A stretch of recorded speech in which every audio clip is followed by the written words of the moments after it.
And let me just ask you, in the Republican conference meetings, if you're nominated to run for Speaker again, we accept it? Look, I've asked those that want to nominate me not to nominate me. Let these two running to go and see they can unite the conference. Do you? If there's a stalemate, Kevin, do you have any intention of supporting anybody? Look, I'm going to support somebody. They're going to be able to try to put this together. But the one thing we have to learn in the country as well, if we still have 8 people in our conference that is going to partner with all the other Democrats, we don't have a majority.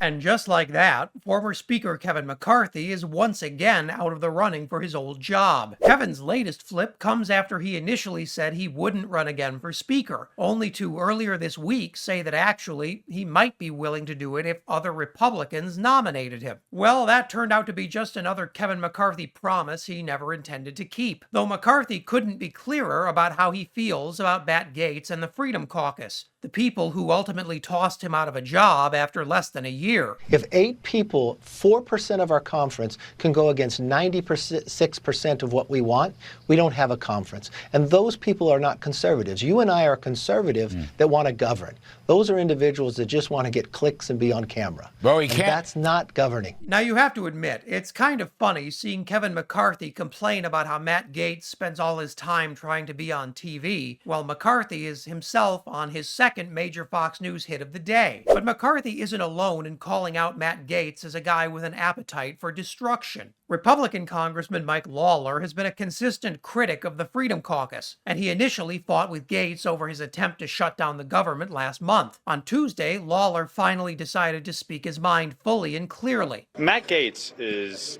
frankly, a vile person. All right? He's not somebody who's willing to work as a team. He stands up there, he grandstands, he lies directly to folks. A vile person, huh? That sounds like someone a guy like Mike Lawler wouldn't want to work with. At least, that's what Lawler says. In reality, Lawler and Gaetz voted the same way over 63% of the time. So if Lawler has a problem with what Gaetz believes, it sure hasn't stopped him from joining arms with Gaetz on many key votes. And Gaetz is finding support from a surprising person, Kevin McCarthy's former right-hand woman, Georgia Congresswoman Marjorie Taylor Greene. Now, you may remember that Greene was expelled from the Freedom Caucus largely because she supported McCarthy. Now, times have changed, and she's all in for Matt Gaetz. And if anybody goes after Matt Gaetz, I heard there was some kind of expel resolution for Matt Gaetz. I'm going to come after them. I'm not going to let anybody go after my friend Matt Gaetz. I'll stand up for him all day long. Now, Greene has a lot on her mind when it comes to Republicans and the Speaker vote. And Greene made clear on Thursday that she's defending Gaetz with an expectation. Her expectation is that Republicans will deliver a Speaker candidate who meets her very specific, very conservative standards. Who are you supporting for Speaker?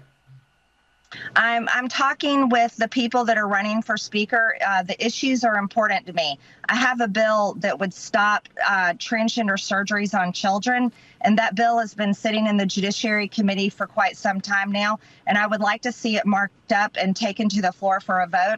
So that's an issue I'm pushing. I'm also continuing to push to stop funding the war in Ukraine and push those countries to peace. And now with what's happening in Israel, we're looking at a whole different situation. If Greene gets her way, the Speaker of the House will be so busy pushing anti-trans, anti-gay, anti-abortion legislation that there just won't be any time left for real governing. And that's just fine with the far right, because they view the next Speaker as nothing more than a Freedom Caucus puppet. Right now, the Freedom Caucus controls enough votes to force a real negotiation within the GOP. That imbalanced hostage situation is likely to yield just one result: a Speaker willing to embrace the most extreme elements of Freedom Caucus ideology. With the GOP rapidly descending into chaos, it's unclear where there's even a functional majority. In the meantime, a world in crisis is looking to the United States for global leadership. Unfortunately for all of us, we need to get our own house in order first. If you thought that was wild, check out this video. It says never surrender. Never surrender. Okay, that is a picture of him surrendering to Georgia authorities, though, right?